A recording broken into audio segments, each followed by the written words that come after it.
If you've ever looked at a rental property and thought, this seems like a good deal, but you weren't completely sure, that uncertainty is exactly how investors buy properties that end up losing money. And the truth is, most people aren't analyzing deals like they should. So in this video, I'm going to take you step by step on how to analyze a deal correctly in a way that's simple, realistic, and actually reflects what happens in the real world. I'm Delia Worley, a local realtor here in the St. Louis metro area. And before I got into real estate, I was in accounting. So naturally, I approach real estate from a numbers perspective, not just what the house looks like or whether it feels like it's a good deal, but what do the numbers actually say? Because at the end of the day, it's the numbers that tell you if a property will make money or lose money. Most new investors make this way more complicated than it needs to be, or they oversimplify it in the wrong way. What I usually see are people look at three things.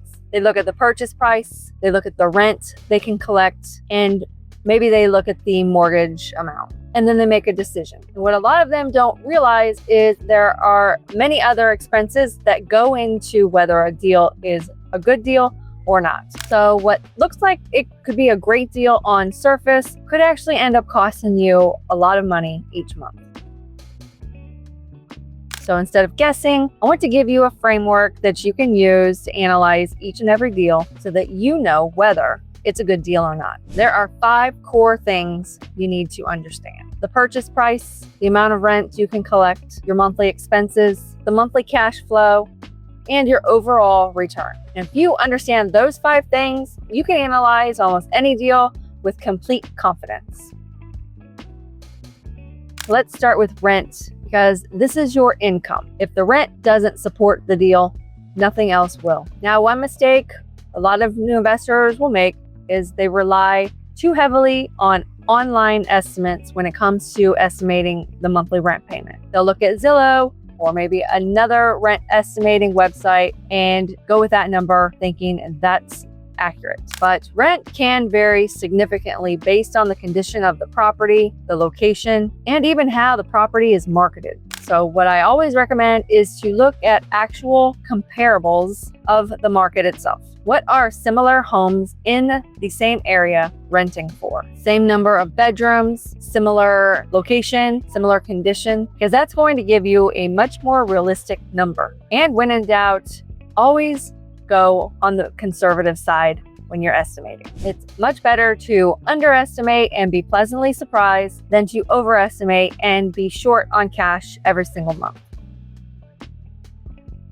As for expenses, now this is the part where most people get wrong and where deals are won or lost. Expenses. So let's walk through these one by one. First, you have your mortgage payment. That includes principal and interest, and this is usually your largest expense. Then you have your property taxes. And in the St. Louis area, taxes can vary significantly based on the location. So this is definitely something you want to verify before closing any deals. Next, you have insurance. That's typically not a large expense, but it is definitely something you want to consider when you're evaluating properties. Now, here is where a lot of new investors miss things. Maintenance. Every property is going to require maintenance over time. It might not happen every single month, but it will happen. So I usually recommend setting aside 8 to 10% of the monthly rent for maintenance in the future. Then you have vacancy. Even if you have a great property, there will be times when it's vacant. So you need to account for this. And for vacancy, I recommend setting aside 5 to 8% of your monthly rent to cover vacancy when it happens. Then you have capital expenditures, things like roof, HVAC systems, and other major repairs. These aren't frequent, but when they happen, they are expensive. So you need to plan for them. And finally, property management. Even if you plan to manage the property yourself, you should calculate as if you were going to hire a property management company, because your time has value and it gives you a more accurate picture of an investment deal when you incorporate all of the expenses. Now, once you have your rent and all of your expenses, we can calculate the number that everyone cares about, which is cash flow. Now, cash flow is simply the amount that's left over after all the expenses have been paid. So if you're collecting $2,000 a month in rent and your total expenses are $1,800, that leaves you with a $200 positive cash flow. If this number is negative, that means you are losing that amount every single month. And this is why running the numbers are important, because even though a deal can look good on paper, once you calculate all of the different expenses that go into it, it could actually turn it into a deal where you're losing money every single month. Now let's talk about expectations, because this is an area where a lot of new investors can get tripped up. A lot of people come into real estate investing thinking they should be making $500, $800, even $1,000 per month. And while those deals do exist, it's not the norm. And in many cases, a property that produces a $150 to $300 in positive cash flow can still be a solid investment, especially when you factor in long-term appreciation, rent increases, and loan paydown. So it's important to look at the full picture and not just one number. Beyond cash flow, you also want to understand your return on investment. In simple terms, this is how hard your money is working for you. So if you put $50,000 into closing costs, down payment, and updates, you want to know what kind of return you're making on that money each year. And while we can go deeper on that topic, the main idea is your money should be working for you and not just sitting in a property.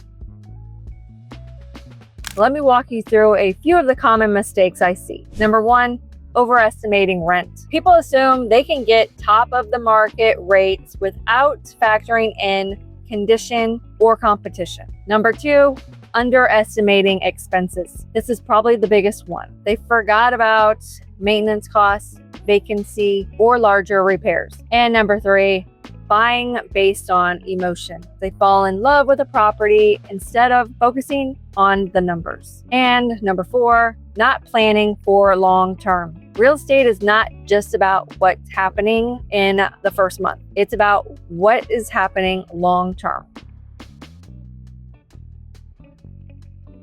In the St. Louis market specifically, there are a lot of opportunities, but they're not all the same. Some are better for monthly cash flow, which means a higher income. Other areas are better for appreciation, meaning long-term value growth. And understanding the difference between those is really important when you decide where to invest. In my next videos, I'm going to start breaking down real properties in the St. Louis area, so you can see how this really works in the real world. We'll go through actual deals with real numbers, and I'll give you my opinion on whether I would actually invest in the property or not. If you're currently looking at a property and not sure if it makes a good deal or not, I like to help new investors analyze deals. So if you'd like a second set of eyes on a deal, shoot it my way.